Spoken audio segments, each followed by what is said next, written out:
अस्सलाम वालेकुम नाज़रीन, SS न्यूज़ सां गॾु आऊं आहियां इमदाद सीलरो। सभ खां परियां अहम ख़बरुनि ते नज़र विझंदासीं। नाज़रीन, कराची, हैदराबाद, ठट्टो ऐं टंडे अलायार समेत सिंध जे मुख़्तलिफ़ शहरनि में वक़फ़े सां बरसाति जो सिलसिलो जारी आहे। हैदराबाद जे इलाइक़े लतीफ़ाबाद नंबर 7 में अंडरपास में पाणी अची वियो, जॾहिं त लतीफ़ाबाद नंबर 2 में बरसाति जो पाणी घरनि में दाख़िल थी वियो। मलीर जे ॻोठनि जे ॿुॾण जो ख़तरो वधी वियो आहे। थदे नदी जो तूफ़ानी वहकिरो थदो डैम तां ओवरफ्लो थी रहियो आहे, जॾहिं त मक़ामी माण्हुनि जो चवणु आहे त पुठियां अञा घणो तेज़ वहकिरो अची रहियो आहे। इन सिलसिले में थदे नदी ते ठहियल मुला अर्ज़ी बलोच ॻोठ लॻ करकटी डैम में गुंजाइश खां वधीक पाणी अचण करे पासनि खां पाणी ओवरफ्लो थी रहियो आहे, जॾहिं त थधो कोनकर ऐं लठ करी समेत सवें ॻोठ कराची शहर खां कटिजी विया आहिनि।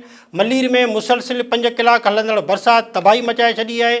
गडाप जे बाड़ो ॿोलाड़ी नदी भॼण बाद उथली पई, जंहिं सबबि नदी किनारे आबाद क़दीम ॻोठ मीर खान ॿुॾी वियो। पाणी जे तेज़ वहकिरे सबबि ॻोठ जी हिकु औरत समेत 3 ॿार, गाॾियूं ऐं चौपायो माल लुड़ी वियो आहे। हैदराबाद में गजगोड़ खिवण ऐं तेज़ हवाउनि सां ज़ोरदार बरसाति जो वसकारो जारी आहे। हैदराबाद शहर, लतीफ़ाबाद ऐं कासिमाबाद जा रोड रस्ता, घिटियूं ऐं कॉलोनियूं पाणी में ॿुॾल आहिनि।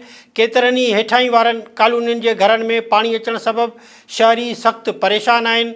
शहरी इंतिज़ामिया खे पाणी निकाल करण जूं अपीलूं करे रहिया आहिनि। गाॾी खातो Qadamgah Molali road, station road, Qazi Qayyum road, Makki Shah road, Pathan colony, barrage colony, Hala Naka, फ़कीर जो पेड़ ऐं टंडो यूसुफ समेत हैदराबाद जी रेलवे कॉलोनी में गोॾे जहिड़ो पाणी बीठल आहे।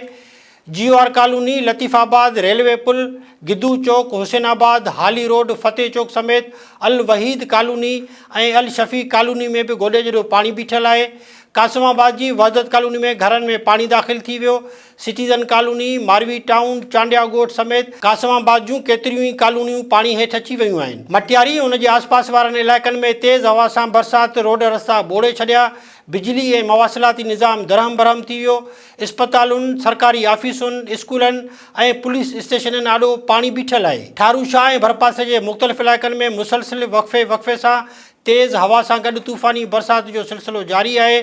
शहर जा मुख़्तलिफ़ रोड रस्ता तलाउनि जो ॾेख ॾेई रहिया आहिनि। शहजादपुर में मुसलसिल ज़ोरदार बरसाति जो वसकारो जारी आहे। हेठाहीं वारनि इलाइक़नि में पाणी घरनि में काहे पियो।